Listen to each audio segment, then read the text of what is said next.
Pollution का मतलब क्या होता है भाई? पोल्यूशन का मतलब डिस्टेंस होता है, और डिस्टेंस यहाँ उन्होंने खुद भी बोल दिया, डिस्टेंस और 15 सेंटीमीटर, ठीक है।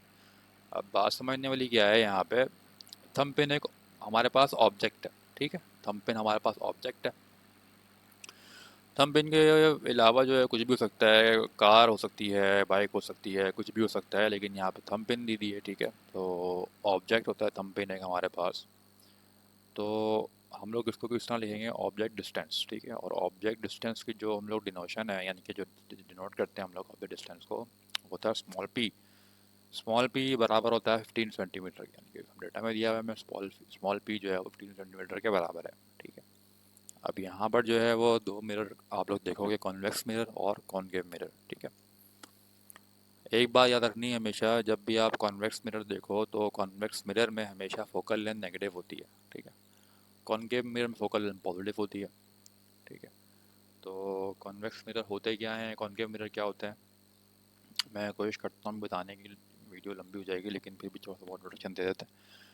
कॉन्वेक्स मिरर जो होता है, आप लोगों ने देखा होगा गाड़ियों के साइड मिरर को, तो उसमें क्या होता है, फॉर एग्जाम्पल अगर आप गाड़ी में बैठे होते हो और आप शीशे में देख रहे होते हो, तो पीछे आने वाला ट्रक भी, बड़े से बड़ा व्हीकल भी आप लोगों को छोटा नज़र आ रहा होता है, ठीक है। यानी कि उस पूरे शीशे में नज़र आ रहा होता है, ठीक है। उसका साइज़ व्हीकल का तो इतना तो नहीं होता कि वो शीशे में आ जाए, लेकिन वो किस तरह से आता है, बेसिकली उसके अंदर कॉन्वेक्स मिरर लगा होता है जो बड़ी सी इमेज को क्या कर देता है, छोटा कर देता है, ठीक है। ये काम होता है कॉन्वेक्स मिरर का। कॉनकेव मिरर क्या होता है, कॉनकेव मिरर जो है वो इमेज को उल्टा दिखाता है, ठीक है। आप अक्सर कभी आपका जाना हो डेंटिस्ट के पास, तो वहाँ पर क्या होता है भाई, वो उनके पास एक मिरर होता है, वो आप लोगों को जो है बिहाइंड दिखाता है, मतलब कि पीछे की ऑब्जेक्ट दिखाता है, ठीक है। तो इमेज को उल्टा करके दिखाता है कॉनकेव मिरर, ठीक है। तो ये छोटा सा इंट्रोडक्शन दिया था मैंने, आप जो है वो डिटेल भी देख सकते हो इसकी। तो कॉन्वेक्स मिरर पे क्या होता है भाई, फोकल लेंथ हमेशा नेगेटिव होती है। फोकल लेंथ क्या होती है, यहाँ देख लेते हैं, of focal length of 20 metre, focal length यहाँ दी हुई भी है, ठीक है भाई। उसकी लेंथ है, यानी कि शीशे की जो लेंथ है वो कितनी है भाई, 20 मीटर है, ठीक, लेकिन माइनस में होगी हमेशा। फोकल लेंथ को हम लोग एफ से रिप्रेजेंट करते हैं। क्या बोल रहा है कि determine the position and nature of the image, ठीक है। इमेज का जब भी आप लोग वर्ड देख लो तो वहाँ हम लोग यानी कि इमेज को जो डिनोट करते हैं हमेशा क्यू से, ठीक है। क्या बोल रहे हैं, image position and nature of the image, यानी कि इमेज पोजीशन, आपको मैंने बात कही थी कि पोजीशन जब भी आप देखो तो पोजीशन का मतलब क्या होगा, पोजीशन का मतलब होगा डिस्टेंस, ठीक है। इमेज का डिस्टेंस फाइंड करना है और इमेज की नेचर फाइंड करनी है। नेचर मतलब इमेज पॉजिटिव है या नेगेटिव है। एक और बात नोट कर लेनी आप लोगों ने, अगर नेचर जो है यानी कि उसकी पॉजिटिव होगी तो इमेज का जो नेचर, सॉरी, अगर आपका जो क्यू है वो पॉजिटिव आ गया तो इमेज की जो नेचर होगी वो रियल होगी, और अगर क्यू आपका नेगेटिव आया तो इमेज की जो नेचर है वो वर्चुअल होगी, सही। तो बस इस चीज़ का ध्यान रखना है आप लोगों ने। बाकी ये न्यूमेरिकल सारे आसान हैं, इन न्यूमेरिकल्स में तकरीबन जो है यही फॉर्मूला यूज़ होगा, इसको हम लोग बोलते हैं mirror equation. 1/f = 1/p + 1/q, ये कहलाती है मिरर इक्वेशन। अक्सर यही यूज़ होगी फॉर्मूले में आपके, अक्सर क्या तकरीबन यही यूज़ होगी हर फॉर्मूले में, हर क्वेश्चन में।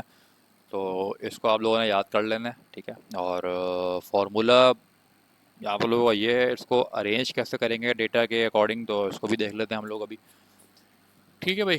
तो आई होप कि डेटा समझ में आया होगा, सही है। दोबारा रिपीट कर देते हैं कि अगर कोई भी ऑब्जेक्ट है और उसके आगे पीछे डिस्टेंस का वर्ड यूज़ हो रहा है तो डायरेक्ट आप लिख दोगे भाई ऑब्जेक्ट डिस्टेंस दिया हुआ है, या पोजीशन बताया हुआ है, पोजीशन है, एक ऑब्जेक्ट है इतनी पोजीशन पे रखी हुई है, तो वो भी किसकी बात हो रही होगी, डिस्टेंस की बात हो रही होगी, ठीक है। और ऑब्जेक्ट डिस्टेंस को डिनोट किससे करते हैं, स्मॉल पी से करते हैं, ठीक है। और जो कि 15 दिया हुआ है आपको यहाँ पे, फोकल लेंथ आपको दी हुई है -20 सेंटीमीटर, और इमेज डिस्टेंस दिया हुआ है आपको, ठीक है। सॉरी दिया हुआ नहीं है, निकालना है हमें इमेज डिस्टेंस। ठीक, बोलो determine the position and nature of the image. ठीक है, इमेज की पोजीशन फाइंड करनी है, यानी कि इमेज का डिस्टेंस फाइंड करना है, और इमेज की नेचर फाइंड करनी है, भाई वर्चुअल है या रियल इमेज बन रही है, कैसी इमेज बन रही है, अपने बतानी है। ठीक है, हमने बोला भाई solution by using mirror equation. ठीक है, इसको मिरर इक्वेशन बोलते हैं। ठीक है, मिरर इक्वेशन बोलते हैं इसको। 1/f is equals to 1/p plus 1/q। ठीक है, ये मिरर इक्वेशन होती है। अब हमें निकालना है 1/q, सॉरी हमें निकालना है q। ठीक है, तो हम लोग क्या करेंगे, देखो यहाँ पर ना मैंने एक स्टेप मिस किया हुआ है, शायद आप लोगों की समझ में ना आए, तो मैं आप लोगों को थोड़ा सा करके यहाँ दिखा देता हूँ, ताकि थोड़ा सा आप लोगों को क्लियर हो जाए कि भाई इस स्टेप के बाद क्या स्टेप होगा। 1/f, 1/f की वैल्यू क्या है भाई, माइनस का 20। तो यहाँ मैं लिख सकता हूँ माइनस और 20। ठीक है, आप लोग बोल रहे हो यार माइनस तो यहाँ लगाना चाहिए, यार यहाँ लगाओ या यहाँ लगाओ, बात एक ही है। ठीक है, इससे फ़र्क नहीं पड़ता। इज इक्वल्स टू लगाया 1/p, 1/p। p क्या है भाई हमारे पास, 15 है। p हमारे पास 15 है, प्लस 1/q। q हमें फाइंड करना है, तो q को आप ऐसे लिख दोगे। ठीक है, अब क्या करेंगे हम लोग, हमें निकालना है q, तो 1/q का जो रिलेशन है वो इस तरफ आ रहा है, हम इसको इक्वल टू सब ले जाएंगे। ये हो जाएगा माइनस का 1/q। ठीक है, इज इक्वल्स टू 1/15 ऐसे ही रहेगा अपनी जगह पे, माइनस का 1/20, वहाँ जाके प्लस का 1/20 हो जाएगा। ठीक है, तो देखो ये स्टेप जो है वो यहाँ पर हुआ हुआ है ऐसे, ये स्टेप दिख रहा है आप लोगों को। ठीक है, तो शायद ये आप लोग समझ में ना आता, तो मैंने आप लोग दिखा दी वर्किंग किस तरह से हुआ है। जस्ट मैंने वैल्यूज पुट करी हैं, उसको इधर उधर भेज दिया। ठीक है, तो ये स्टेप हमारा बन गया। अब देखो कुछ भी नहीं हो रहा यहाँ पर, हम लोग देखो आप लोगों को पता है, बचपन से बात पढ़ते हुए आ रहे हो कि भाई दो फ्रैक्शंस के दरमियान प्लस या माइनस साइन हो तो वहाँ पर एलसीएम ले जाता है। आप लोगों को शायद मेरी बात याद भी होगी। ठीक है, पहले सवाल में टाइम लगाऊंगा क्योंकि उसमें थोड़ी बेसिक्स बताऊंगा आप लोगों को, बाकी तकरीबन सेम ही है, जहाँ मुझे लगता होगा बताना चाहिए वहाँ बताऊंगा। ठीक है, तो ये लेकिन ये कैलकुलेशन जो है वो आप लोगों को मैं फर्स्ट टाइम बता रहा हूँ, उसमें टाइम लगा रहा हूँ। ठीक है, -1/q is equals to 1/15 plus 1/20। दो फ्रैक्शंस हैं, इन दोनों के दरमियान जो है वो प्लस लगा हुआ है साइन, अगर माइनस होता तब भी एलसीएम लेते हैं, प्लस अभी भी एलसीएम लेंगे। ठीक है, एलसीएम लेने का आसान तरीक़ेकार देख लो, दो फ्रैक्शंस के दरमियान देखो, सबसे पहले इन दोनों को मल्टीप्लाई कराओ आपस में। ठीक है, 20 को मैंने मल्टीप्लाई किया 15 से, तो ये आ गया 300। ठीक है, अब क्या करो, इनको क्रॉस मल्टीप्लाई कर दो, 20 वन ज़ा 20, प्लस लाइन लगाया, 15 वन ज़ा 15। ठीक है, क्रॉस मल्टीप्लाई कर दिया आपने, आगे आ जाओ, क्या होगा भाई, -1/q ऐसे ही रहा, इज इक्वल्स टू 20 प्लस 15 35/300। ठीक है, अब देखो हमें जो है वो क्यू चाहिए, हमें 1/q नहीं चाहिए, हमें सिर्फ क्यू चाहिए। तो हम क्या करेंगे, इसको इन्वर्स कर देंगे, यानी कि उल्टा कर देंगे, सॉरी रेसिप्रोकल कर देंगे, इन्वर्स बोल रहा हूँ मैं। इसको रेसिप्रोकल कर देंगे तो क्या हो जाएगा भाई, ये ऊपर चले जाएगा, और माइनस साइन तो कहीं नहीं रहेगा ना, माइनस साइन तो इधर ही रहेगा, माइनस साइन कहीं नहीं जाना। ठीक है, इज इक्वल्स टू, जब इसको हमने रेसिप्रोकल किया तो उसको भी रेसिप्रोकल करेंगे हम लोग, 300 ऊपर चला गया और 35 नीचे आ गया। ठीक है, ये रेसिप्रोकल हुआ है और ये नीचे आ गया। ठीक है, रेसिप्रोकल हो गया, -q इज इक्वल टू 300/35, इसको डिवाइड किया हमने तो 8.57 हमारे पास आंसर आया। अच्छा, अब देखो हमें जो है वो आंसर में क्यू चाहिए, सही है, यहाँ नेगेटिव आ रहा है, नेगेटिव क्यों नहीं चाहिए हमें, हमारा जो आंसर है वो नेगेटिव हो सकता है लेकिन ये क्यू की वैल्यू नेगेटिव नहीं हो सकती। ठीक है, तो क्या करेंगे भाई, माइनस साइन को यहाँ शिफ्ट कर देंगे। ठीक है, तो ये हो जाएगा माइनस का 8.57 सेंटीमीटर। ठीक है, अगर आप लोगों को ये लॉजिक समझ में नहीं आई हो, क्या आप बोलेंगे यार यार भाई ये कैसे हो गया, अपनी मर्ज़ी से क्यों भेज दिया हमने, तो भाई ये ऐसा मैथमेटिक्स में होता है कि देखो कोई वेरिएबल माइनस नहीं होता, उसका उसका आंसर माइनस होता है। ठीक है, लेकिन अगर आपको ये बात समझ में नहीं आ रही तो हम एक काम और कर सकते हैं यहाँ पे, कि आप बोलोगे भाई दोनों साइड पे जो है वो माइनस साइन कॉमन ले रहे हैं। ठीक है, या दोनों साइड पे जो है वो माइनस साइन को मल्टीप्लाई करा रहे हैं दोनों साइड से, तो क्या करोगे भाई, इधर जब आप माइनस साइन से मल्टीप्लाई कराओगे इसको, तो सॉरी माइनस का है, और इज इक्वल्स टू माइनस का 8.57। ठीक है, मैंने क्या किया भाई, दोनों साइड को माइनस से मल्टीप्लाई करवा दिया दोनों साइड को, ठीक है। तो ये माइनस माइनस क्या हो जाएगा, प्लस हो जाएगा, ये प्लस आ गया यहाँ पे, और ये माइनस का 8.57 ऐसे ही आ गया यहाँ पे, ठीक। तो इस तरह जो है वो हमने Q की वैल्यू निकाल ली है। Q हमें पता है क्या होता है भाई, Q होता है इमेज डिस्टेंस, ठीक है। Q की वैल्यू क्या होती है, Q होती है हमारे पास इमेज डिस्टेंस। इमेज डिस्टेंस हमारे पास कितना आ गया, इमेज डिस्टेंस आ गया हमारे पास -8.57। तो आप लोगों को बताया था कि अगर हमारे पास Q नेगेटिव आ जाए तो उसकी नेचर क्या होगी, वर्चुअल होगी। यहाँ लिखा हुआ भी मैंने, ठीक है, यहाँ लिखा हुआ भी, अगर Q यानी कि इमेज डिस्टेंस, ठीक है। Q का मतलब क्या है, Q का मतलब है इमेज डिस्टेंस। अगर इमेज डिस्टेंस हमारे पास पॉजिटिव आ जाए तो रियल इमेज बन रही होगी, और Q अगर हमारे पास नेगेटिव आ जाए तो हमारे पास क्या बन रही होगी, वर्चुअल इमेज बन रही होगी। अब आप बताओ देख के कि Q हमारे पास क्या आ रहा है भाई, नेगेटिव आ रहा है। इट मीन्स के जो हमारे पास इमेज है वो क्या बन रही है भाई, वर्चुअल इमेज बन रही है। यहाँ नेचर में हम लोग क्या लिखेंगे, इमेज इज वर्चुअल, ठीक है, वर्चुअल इमेज। आप ये लिख दें या ये लिख दें, दोनों बात एक ही है, ठीक है। तो ये नंबर 1 था कि इसको बहुत इजी करके समझाया। बार बार देखिएगा, थोड़ा सा कंफ्यूजिंग इसमें ये चीज़ें होती हैं, इसमें थोड़ा सा आप लोगों ने करनी है प्रैक्टिस, इसमें आज सेट करना है, अदरवाइज न्यूमेरिकल में कुछ भी नहीं है। और बाकी ये पता होना चाहिए ऑब्जेक्ट डिस्टेंस को किस तरह नोट करते हैं, ऑब्जेक्ट डिस्टेंस क्या होता है, इमेज डिस्टेंस क्या होता है भाई, सही है। तो अगर आप लोगों को ये सब पढ़ना आ गया, पहचानना आ गया इमेज डिस्टेंस क्या दिया हुआ है क्वेश्चन में, ऑब्जेक्ट डिस्टेंस क्या दिया हुआ है, तो आप आराम से न्यूमेरिकल्स को सॉल्व कर सकते हो, ठीक है। बढ़ते हैं क्वेश्चन नंबर 2 की तरफ। An image of specimen appears to be 11.775 sorry 11.5 cm centimetre behind a concave mirror, ठीक है। इमेज है किसकी, किसकी, स्पेसिमेन की। स्पेसिमेन क्या होता है भाई, स्पेसिमेन हमारे पास एक मिसाल होती है, मिसाल ये कहेंगे, इसको नमूना बोल देते हैं, एक स्टैचू बोल दो यार, कुछ भी बोल दो, नमूना, ठीक है।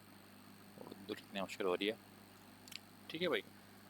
इमेज ऑफ स्पेसिमेन यानी कि एक नमूना है, एक सैंपल है, ठीक है, एक सैंपल है। अपेयर्स टू बी यानी कि सैंपल की जो इमेज है, साया है जो सैंपल का, वो अपेयर हो रहा है, वो पड़ रहा है कितनी दूरी पे, 11.5 centimetre behind a concave mirror, ठीक है, कॉनकेव मिरर के पीछे। अब मैंने आप लोगों से बात की थी कि अगर कॉन्वेक्स मिरर आए तो नेगेटिव लगाना है, अदरवाइज नहीं लगाना, ठीक है। तो यहाँ पर जो है वो क्या दिया हुआ है भाई, कॉनकेव मिरर दिया हुआ है। चलो डेटा डेटा देखते हैं सबसे पहले। एन इमेज ऑफ स्पेसिमेन यानी कि इमेज की बात हो रही है तो इमेज डिस्टेंस दिया होगा, है ना। इमेज की बात हो रही है तो इमेज डिस्टेंस दिया हुआ होगा।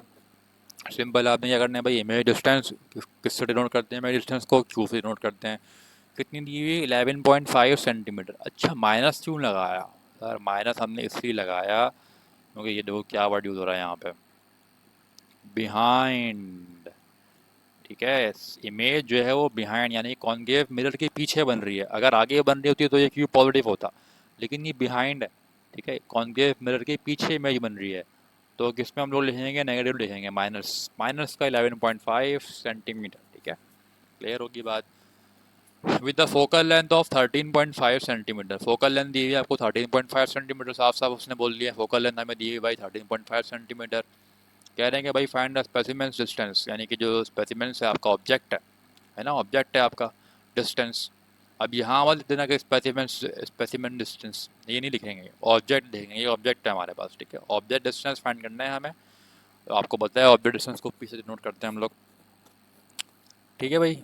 और वो ये जो लिखा है मैंने वो वाली बात लिखी है जो आपको बताई थी ऊपर, अगर कॉनकेव मिरर होगा तो पॉजिटिव फोकल लेंथ होगी, और कॉन्वेक्स मिरर होगा तो फोकल लेंथ जो है वो नेगेटिव होगी। आप देख सकते हो क्वेश्चन में हमें कॉनकेव मिरर दिया हुआ है, तो कॉनकेव मिरर में फोकल लेंथ क्या है भाई, पॉजिटिव है। ये माइनस है, मैंने बताया क्यों आया, क्योंकि ये बिहाइंड का बड़ा यूज हो रहा है यहाँ पे।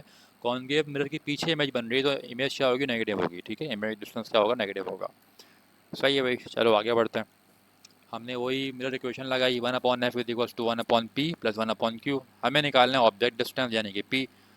तो क्या करो भाई, सबसे पहले वैल्यूज पुट कर दो, 1/f, f क्या है हमारे पास, f है हमारे पास 13.5 is equals to 1/p, p लिख दिया, p मालूम नहीं था हमें, प्लस 1/ माइनस का 11.5, ठीक है। माइनस हमने क्यों ब्रैकेट क्यों लिखा, क्योंकि माइनस साइन था, q, ठीक है, q। सही, वैल्यूज पुट कर दी हमने। अब क्या करेंगे भाई, 1/1/13.5 ऐसे ही रखा हमने, 1/p भी ऐसे ही रखा, प्लस माइनस माइनस, सही है, साइन मल्टीप्लाई हुए, और 1/11.5, ठीक है। अब देखो क्या होगा भाई, हमें p निकालना है, तो जो इस साइड वाली वैल्यू उसने पी के साथ वाली उसको उस तरफ भेज देंगे इक्वल टू के, माइनस का 1/11.5 था इक्वल टू के उस तरफ चला गया पॉजिटिव हो गया, इक्वल्स टू 1/p ऐसी रखा रहा। अब दो क्या हो जाता है आप लोगों को, दो फ्रैक्शन के दरमियान एलसीएम, दो फ्रैक्शन के दरमियान प्लस या माइनस साइन हो तो वहाँ पे एलसीएम ले जाता है, ठीक है। तो दोनों डिनोमिनेटर को आप मल्टीप्लाई करो आपस में, इसका आंसर आएगा 155.25, ठीक है। ये मैंने सॉल्व किया हुआ है तो डायरेक्ट लिखा हुआ है, आपको आप खुद करके देखना आप लोग अपने कैलकुलेटर से। जब मैंने इन दो डिनोमिनेटर को मल्टीप्लाई किया तो 155.25 मेरा आंसर आया, ठीक है। अब क्या करना है आपने, क्रॉस मल्टीप्लाई कर देना है, 11.5 को मल्टीप्लाई कराओ 1 से, 13.5 को मल्टीप्लाई कराओ 1 से, ठीक है। 11.5 वन ज़ा 11.5 और 13.5 वन ज़ा 13.5, ठीक है, इज इक्वल्स टू 1/p। अच्छा ठीक है भाई, तो इसको सॉल्व करो, प्लस करो, 25 आ गया और नीचे 155.25 ऐसे ही रखा रहा, इज इक्वल्स टू 1/p। और जब हमने इसको डिवाइड, देखो अब यहाँ 1/p हमें चाहिए p, उसने ये तो नहीं बोला ना कि 1/p निकालो, उसने बोला p चाहिए भैया हमें खाली। तो हमारे पास तो 1/p आ रहा था, तो हम इसको रेसिप्रोकल कर देंगे, इसको ऊपर ले जाएंगे और 1 को नीचे ले जाएंगे, ठीक है। 1 नीचे जाए तो कुछ नहीं रहता 1 के पास, और जब इसको हमने रेसिप्रोकल किया तो इसको भी रेसिप्रोकल करेंगे हम लोग, ठीक है। तो 25 नीचे आ जाएगा, 155.2 ऊपर चले जाएगा, इसको डिवाइड करो, 6.21 सेंटीमीटर आंसर आ गया आपका। तो ऑब्जेक्ट डिस्टेंस क्या है हमारे पास, 6.21 सेंटीमीटर, ठीक है। ये हमारा सॉल्व हो गया न्यूमेरिकल नंबर 2। न्यूमेरिकल नंबर 3 देखते हैं। और कॉन्वेक्स मिरर, एक कॉन्वेक्स मिरर है, ठीक है। ये मिरर का नाम देखते ही आपके कान खड़े हो जाने चाहिए कि भाई किस मिरर की बात हो रही है, कॉन्केव की बात हो रही है या कॉन्वेक्स की बात हो रही है। अगर आपने कॉन्वेक्स मिरर में फोकल लेंथ पॉजिटिव रख दी या कॉन्केव मिरर में फोकल लेंथ नेगेटिव रख दी, उल्टा कर दिया, तो आपका सवाल डेफिनेटली गलत आ जाएगा। A convex mirror used for rear view on an automobile has radius of curvature of 4.0 meter, ठीक है। If a bus is located at 5 meter from this mirror, अच्छा ये 0.00 कन्फ्यूज़ करने के लिए दिया हुआ है, ये 5 मीटर ही है, 0.00 कोई फर्क नहीं पड़ता। From this mirror find the image position nature and size, ठीक है। अब देखो थोड़ा सवाल को समझते हैं। सबसे पहले हमें कॉन्वेक्स मिरर दिया हुआ है, ठीक है, यूज फॉर रियर व्यू, पीछे के व्यू को देखने के लिए। सारी बात है, मैंने बताया आपको गाड़ी में शीशे में लगा होता है, हम लोग जो है वो पीछे देखने के लिए जो है वो गाड़ियों में इस्तेमाल करते हैं कॉन्वेक्स मिरर को। On an automobile has radius of curvature, ठीक है, रेडियस ऑफ कर्वेचर, रेडियस दिया हुआ है यहाँ पे कितना भाई, कितना हमने यहाँ लिखा radius of curvature. Radius of curvature को नोट करते हैं हम लोग कैपिटल आर से, ठीक, कितना दिया हुआ है 4.00 मीटर। अच्छा अब एक बात यहाँ नोट कर लेना कि कॉन्वेक्स मिरर में रेडियस ऑफ कर्वेचर भी क्या होगा, नेगेटिव होगा, ठीक है। रेडियस ऑफ कर्वेचर भी फोकल लेंथ में क्या होगा, नेगेटिव होगा, ठीक है। कॉन्वेक्स मिरर में radius of curvature and focal length दोनों नेगेटिव होंगे, ठीक है। ये देखो नेगेटिव यहाँ लिखा हुआ भी मैंने, negative sign because of convex mirror, सही है। अच्छा आगे आ जाओ भाई, क्या कह रहे हैं, curvature. If a bus is located, बस एक ऑब्जेक्ट है, if a bus is located at 5 metre from this mirror, तो ये क्या दिया होगा, ये डिस्टेंस दिया हुआ है किसका, ऑब्जेक्ट का। ऑब्जेक्ट डिस्टेंस दिया हुआ है भाई कितना, 5 मीटर, ऑब्जेक्ट डिस्टेंस 5 मीटर दिया हुआ है। ऑब्जेक्ट डिस्टेंस को हम लोग पी से नोट करते हैं, स्मॉल पी से। Find the image position, image position यानी कि पता लग गया होगा आप लोगों को क्यों की बात हो रही है, image position nature and size, ठीक है। पोल्यूशन नेचर तो आप लोग पढ़ चुके हो, साइज़ नहीं, आगे का साइज़ को भी देख लेते हैं किस तरह देखते हैं, ठीक है। साइज़ ये नहीं कि भाई कितना साइज़ है, बस ये बताना है कि बड़ा है छोटा है, बस ये बताना है, ठीक है। देख लेते हैं भाई, डेटा बना लिया हमने, और डेटा बनाने के लिए पहले नीचे आ जाओ। डेटा बनाने के बाद नीचे आया तो हमने इक्वेशन लगाई, 1/f equals to 1/p plus 1/q। अच्छा भाई हमारे पास ये फोकल लेंथ है, एक फॉर्मूले में दो अननोन, हमें ना ही क्यू पता है और ना ही एफ पता है, तो फिर तो ये फॉर्मूला लग ही नहीं सकता, सही ना। दो अननोन है, ये भी अननोन है, ये भी अननोन है, नहीं पता हमें, तो किस तरह लगाओगे खाली भाई। तो पहले आप एफ फाइंड करोगे, एफ फोकल लेंथ, ठीक है, एफ फॉर फोकल लेंथ। तो फोकल लेंथ निकालने का हमारे पास एक फार्मूला होता है, वो होता है रेडियस ऑफ कर्वेचर का half, focal length is equals to R upon two, ठीक है। Focal length is equals to R upon two, यहाँ से हम लोग अपनी फोकल लेंथ निकालेंगे भाई। रेडियस ऑफ कर्वेचर है आर, तो कितना दिया हुआ है, -4/2, उसको डिवाइड किया हमने तो क्या आ गया -2 मीटर। फोकल लेंथ हमारे पास आ चुकी है -2 मीटर। ठीक है, तो वैल्यूज पुट कर देंगे। सही है, तो 1/f की जगह क्या आ जाएगा -2 which equals to 1/p। p की वैल्यू क्या है 5 है, 5 आ गया, प्लस 1/q। हमें q नहीं पता था तो हमने q ऐसे लिख दिया। सही है भाई। तो देखो भाई क्या होगा यहाँ पे, अब मुझे q फाइंड करना है। ठीक है, या तो आप इस 1/5 को इस तरफ भेज दो। ठीक है, या तो आप अपनी आसानी के लिए 1/q को इक्वल टू किस तरफ भेज दो। जब 1/q इक्वल टू किस तरफ जाएगा तो प्लस साइन या नेगेटिव हो जाएगा, ये रहा। ठीक है, और माइनस का 1/2 उस तरफ जाएगा इक्वल टू के, तो क्या हो जाएगा प्लस का 1/2। इससे हुआ क्या, इससे 1/q अकेला हो गया। ठीक है, ये सारी बेसिक्स हैं यार, ये आप लोगों को पता ही होंगी, लेकिन मैं फिर भी बता रहा हूँ आप लोगों को। अगर ये नहीं पता इसका मतलब यह है कि आप लोगों को अपनी बेसिक्स पे बहुत ज़्यादा काम करने की ज़रूरत है। फर्स्ट ईयर में इससे भी ज़्यादा जो है वो चीज़ें कॉम्प्लेक्स होती हैं, तो कुछ भी नहीं है। ठीक है, कॉम्प्लेक्सिटी तो अभी स्टार्ट ही नहीं हुई आप लोगों की। चलो भाई आगे देखते हैं उसको। 1/q is equals to, LCM ले लेंगे दोबारा। यहाँ पे 2 5 10 होता है, 2 1 2, 5 1 5। क्रॉस मल्टीप्लाई करा दिया हमने यहाँ पे, जिस तरह पहले बताया था आपको ऊपर। 2 + 5 7 हो गया अपॉन 10। ठीक है, और हमें वही चीज़ है, यहाँ पे हमें q चाहिए, तो q को हम लोग ऊपर ले जाएंगे, रेसिप्रोकल कर देंगे। माइनस साइन में कोई फ़र्क नहीं पड़ेगा, माइनस साइन ऐसे ही रहेगा। इज इक्वल्स टू, जब ये भी इसको रेसिप्रोकल करेंगे इसको भी करेंगे साथ साथ। मैं इसका रूल है, जब एक साइड पे आप एक काम करते हो तो दूसरी साइड पे भी आप वही काम करते हो। सही है, तो ये हो जाएगा 10/7। इसको डिवाइड किया हमारे पास तो 1.42 आ गया हमारे पास। ठीक है, अच्छा अब ये जो है क्या है भाई, माइनस नहीं लिखा हुआ यहाँ पे, तो सही लिखा है या गलत लिखा है? सर ये गलत लिखा है, यहाँ माइनस आना चाहिए, क्योंकि हमने अभी पढ़ा था कि भाई हमारे पास जो इमेज है उसकी वैल्यू जो है वो नेगेटिव होगी, इमेज नेगेटिव नहीं हो सकती। सही है, उसकी वैल्यू नेगेटिव होगी, तो यहाँ पर माइनस आ जाएगा। सही है, माइनस लगा देना यहाँ पे। तो जब भी हमारे पास इमेज नेगेटिव होती है, यानी कि जो हमारे पास इमेज का जो आंसर है वो नेगेटिव होता है, तो रियल इमेज चलाता है वर्चुअल चलाता है? सर वो वर्चुअल इमेज चलाता है। ठीक है, यहाँ हमने वर्चुअल इमेज लिख दिया, जो बताया आपको ऊपर। साइज़ निकालने के लिए हम क्या करेंगे, देखो भाई यहाँ बहुत इजी सी बात है। साइज़ का फॉर्मूला होता है m is equals to q upon p. m for magnification, q upon p। q पता है आपको क्या है, इमेज डिस्टेंस, और p पता है आपको ऑब्जेक्ट डिस्टेंस। ठीक है, कोई इसमें डक्की चुपी बात नहीं है भाई। q की वैल्यू हमने फाइंड की थी -1.42, यहाँ माइनस लगा देना। सही है, और डिवाइड में p। ठीक, अच्छा एक बात यहाँ पर है कि यहाँ माइनस मत लिखना, माइनस नहीं लगेगा यहाँ पे। ठीक है, क्यों नहीं लगेगा, क्योंकि हम लोग मैग्नीफिकेशन निकाल रहे हैं, इमेज का साइज़ निकाल रहे हैं, साइज़ कितना है, इससे माइनस का काम नहीं है। माइनस हमने तब बताना था, तब हमें डिसाइड करना होता है यार ये वर्चुअल इमेज है या रियल इमेज है। ठीक है, फिलहाल यहाँ पर माइनस मत लगाना आप लोग, यहाँ माइनस का काम नहीं है, हमें सिर्फ साइज़ निकालना है। m is equals to q upon p is equals to 1.42 divide by 5 is equals to, अच्छा q पता है हमें 1.42 है, और p हमारे पास क्या है 5 है, इन दोनों को डिवाइड करोगे क्या आंसर आ गया 0.284। ठीक है, अब देखो यहाँ आप लोग की आसानी के लिए मैं ये चीज़ लिख देता हूँ, ताकि आप लोग अगर नोट्स नहीं बना रहे, अव्वल तो बनाने चाहिए, अगर नहीं बना रहे तो आप लोग भूलो नहीं, ये बात आपको लिखी हुई नज़र आ जाए यहाँ पे। अगर आपका आंसर जो है 1 से बड़ा होगा, ठीक है, अगर आपका आंसर क्या होगा, सॉरी 1 से छोटा होगा, ये लेस देन है, आपका आंसर क्या होगा भाई 1 से छोटा होगा। ठीक है, तो हमारी जो साइज़ है इमेज की वो क्या होगी, स्मॉलर होगी। और अगर आपका आंसर 1 से बड़ा होगा तो आपकी जो इमेज होगा, इमेज का साइज़ होगा वो क्या होगा, लार्जर होगा, बिगर होगा।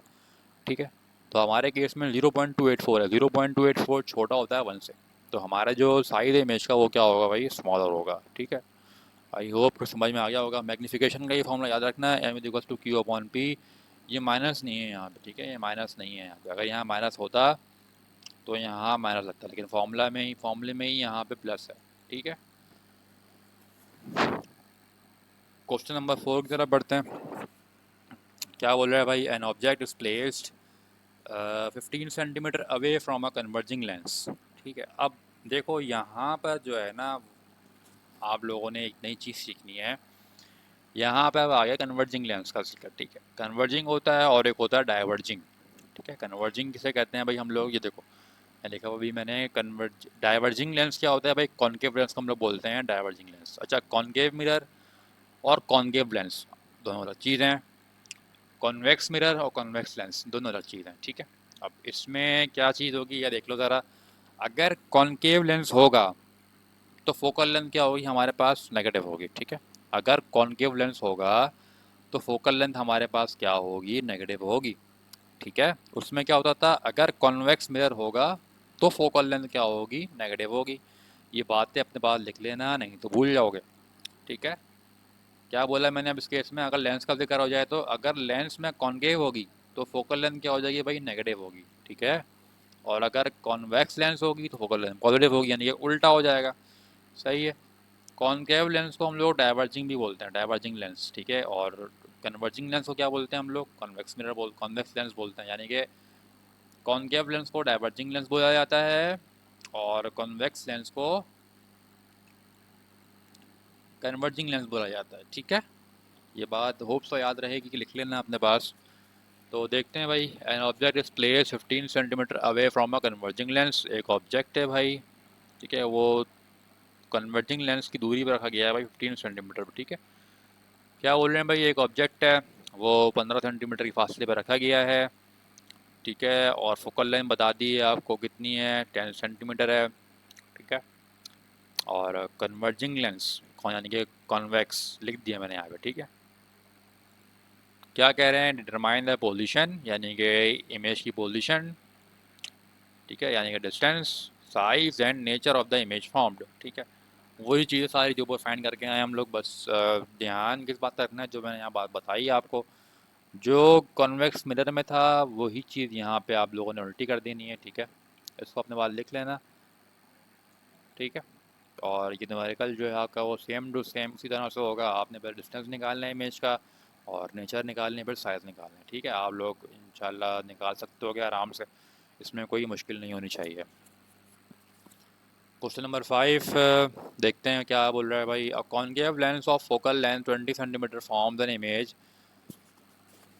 15 centimetre from the lens, determine the power of a lens, also how far is the object position from the lens. कुछ भी समझ नहीं आया ना, देख लेते हैं इसको भाई। एक कॉनकेव लेंस है, ठीक है, कॉनकेव कहें तो डाइवर्जिंग, ठीक है। कॉनकेव अगर नहीं है, डाइवर्जिंग है, तो आप समझना है कि भाई कॉनकेव लेंस की बात हो रही है, ठीक है। आपको एक डाइवर्जिंग लेंस दे दिया है, कॉनकेव लेंस दे दिया है, जिसकी फोकल लेंथ कितनी है, 20 सेंटीमीटर, ठीक है।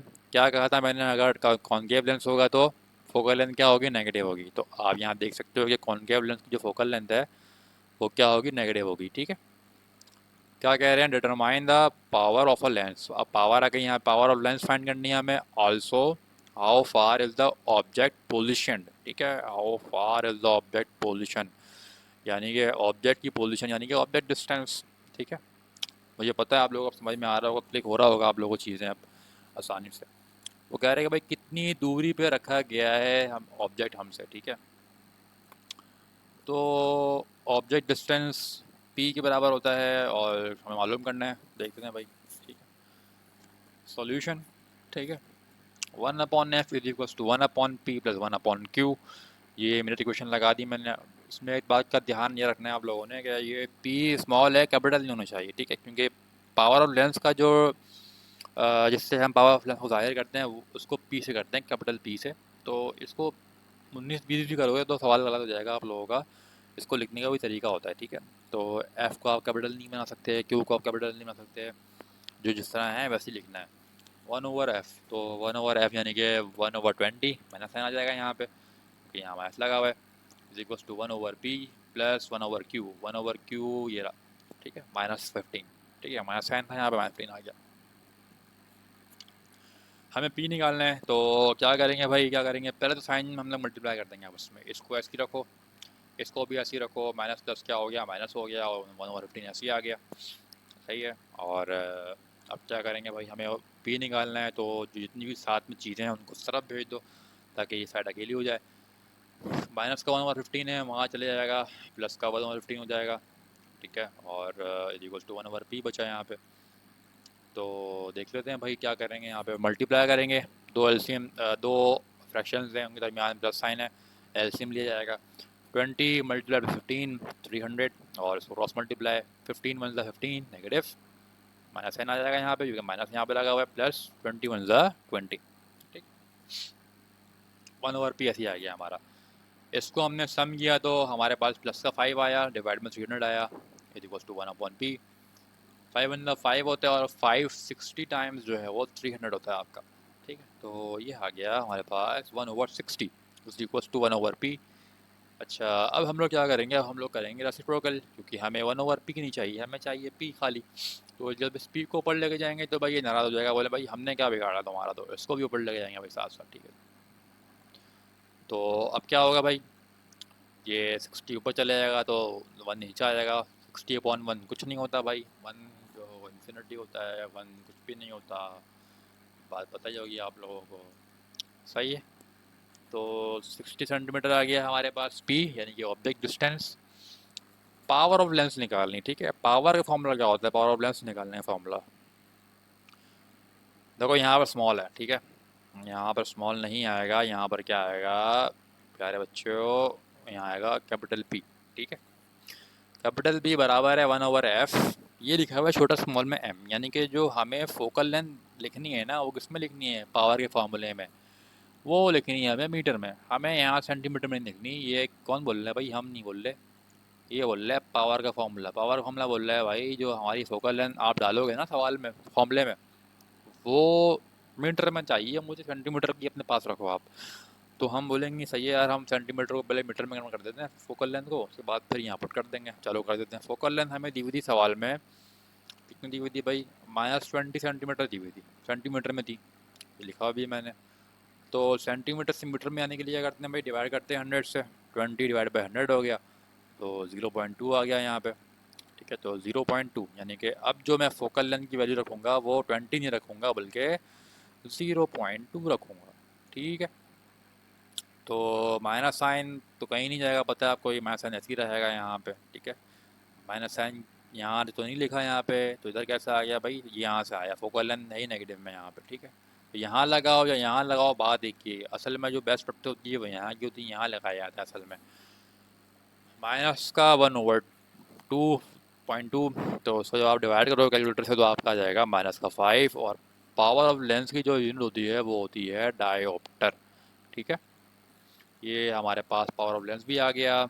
अब हमें अच्छा नेचर और साइज निकालना था इसमें हमें, नहीं इसमें हमें निकालना, नेचर और साइज हमें इसमें नहीं फाइंड करना, तो इसको हम नहीं निकालेंगे। वेरी बात है, निकाल सकते हो, मर्जी है आप लोगों की, नहीं निकालना चाहो नहीं निकालो भाई, पूछा नहीं सवाल में। ठीक है भाई, कितने सवाल बचे हैं यार, एक बचा है खाली। Question number 6, the angle of incidence of a ray of a light from air to water interface is 40 degree, 20 degree. If the ray travels through the water with a refractive index of 1.33, calculate the refraction. घंटा समझ नहीं आया ऐसे तो दोबारा देखते हैं। The angle of incidence, ठीक है, एंगल ऑफ इंसिडेंस दिया हुआ है हमें of a ray of a light. ठीक है, लाइट का हमें एंगल ऑफ इंसिडेंस दिया हुआ है from air to water interface is 40 degree. ठीक है, आपने ये जितनी भी ये वर्डिंग लिखी हुई है ये सबको भूल जाना है भाई, आपने की पॉइंट को पकड़ना है। क्या है, एंगल ऑफ इंसिडेंस कितना दिया हुआ है, angle of incidence angle I, ठीक है, I for incidence is equals to 40 degree. ठीक है, हमें एंगल ऑफ इंसिडेंस दिया हुआ है 40 डिग्री, आपने एंगल ऑफ इंसिडेंस को इससे जाहिर करना है। ठीक है, एंगल आई। ठीक है, क्या कह रहे हैं आगे, if the ray travels through the water with the refractive index of 1.33, हमें रिफ्रैक्टिव इंडेक्स भी दिया हुआ है कितना, refractive index is equals to, इसको बोलते हैं ईटा। क्या बोलते हैं भाई इसको, ईटा, इस साइन को। ठीक है, ईटा बोलते हैं। ईटा क्या होता है भाई, ये रिफ्रैक्टिव इंडेक्स का सिंबल होता है। ठीक है, रिफ्रैक्टिव इंडेक्स को हम लोग ईटा से डिनोट करते हैं, तो ईटा का सिंबल होता है, इज इक्वल्स टू 1.33। अच्छा, और इसकी कोई यूनिट नहीं होती। ठीक है, calculate the angle of refraction, हमें एंगल ऑफ रिफ्रैक्शन फाइंड करना है। तो एंगल ऑफ रिफ्रैक्शन को जो हम डिनोट करते हैं वो करते हैं एंगल आर से, is equals to question mark, angle of incidence को एंगल आई से, एंगल ऑफ रिफ्रैक्शन को एंगल आर से। ठीक है, कितना आसान है। ठीक है भाई, according to the definition of angle of incidence, हमारे पास जो फार्मूला बनता है भाई, वो ईटा का क्या फार्मूला बनता है, असल में ये अरेंज हुआ हुआ है। ठीक है, क्या फार्मूला होता है भाई, eta is equals to sine angle of incidence divide by sine angle of refraction. ठीक है, फॉर्मूला को हम लोग अरेंज कर लेंगे क्योंकि हमें एंगल ऑफ रिफ्रैक्शन ये फाइंड करना है। ठीक है, तो ये डिवाइड में हमारा ये मल्टीप्लाई हो जाएगा और ये यहाँ मल्टीप्लाई हो रहा है 1 के साथ, यहाँ डिवाइड हो जाएगा। तो यही काम यहाँ पर किया है, बस यहाँ पर स्टेप में क्या किया, मैंने वैल्यूज़ पुट कर दी हैं। ईटे की वैल्यू क्या होती है, 1.33 होती है। पहले वैल्यूज़ पुट कर दो, आप मर्जी है आपकी, या पहले इधर उधर भेज दो, मर्जी है आपकी। ईटे की वैल्यू 1.33 थी, एंगल ऑफ इंसिडेंस दिया था साइन 40 डिग्री। ठीक है, साइन फॉर्मूले का ही है, साइन 40 डिग्री और साइन एंगल आर। तो साइन 40 डिग्री आ गया यहाँ पे, और साइन एंगल हमें नहीं पता था। सही है, तो अब हम स्टेप में मैंने क्या किया, अब मैंने आगे पीछे किया, इसको यहाँ भेज दिया, इसको यहाँ भेज दिया, क्योंकि हमें एंगल आर मालूम करना था। और 1.33 यहाँ मल्टीप्लाई हो रहा था 1 के साथ, इक्वल टू इस तरफ आकर डिवाइड में आ गया। ठीक है, ये पता आप लोगों को स्टेप्स आगे पीछे किस तरह करते हैं। Sine 40 degree divide by angle R, तो साइन 40 की वैल्यू निकाल लेना भाई, कैलकुलेटर सही होती है 0.642। ठीक है, 0.642 और 1.33 डिवाइड में आ गया, इसको डिवाइड करोगे तो 0.482 आपका साइन एंगल आर आ जाएगा।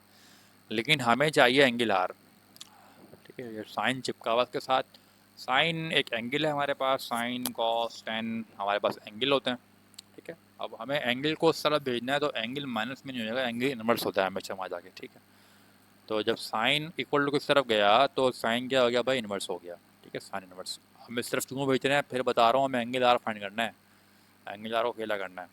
एंगल आर अकेला हो गया यहाँ पे, साइन इनवर्स वहाँ गया, तो कैलकुलेटर में sine angle R sine inverse किस तरह निकालोगे, शिफ्ट दबाओगे पहले। ठीक है, शिफ्ट दबा के साइन दबाओगे। ठीक है, अगर खाली साइन निकालना है तो साइन का बटन दबा दोगे खाली कैलकुलेटर में, लेकिन अगर साइन इनवर्स निकालना है तो शिफ्ट साइन, साइन इनवर्स आ जाएगा। उसके बाद की वैल्यू रख दो 0.482, तो आपको जो है ये एंगल आर निकल के आ जाएगा आप लोगों के पास। ठीक है, तो होप सो ये समझ में आ गया होगा आप लोगों को, और कुछ नहीं है इस न्यूमेरिकल्स में, आसान से न्यूमेरिकल्स है। अगर आपको पहचानना आ गया न्यूमेरिकल्स किस तरह, क्या ऑब्जेक्ट दिया हुआ है, क्या ऑब्जेक्ट डिस्टेंस है, क्या इमेज डिस्टेंस है, तो आप लोग इस न्यूमेरिकल्स को आराम से जो है वो कर सकते होगे। ठीक है।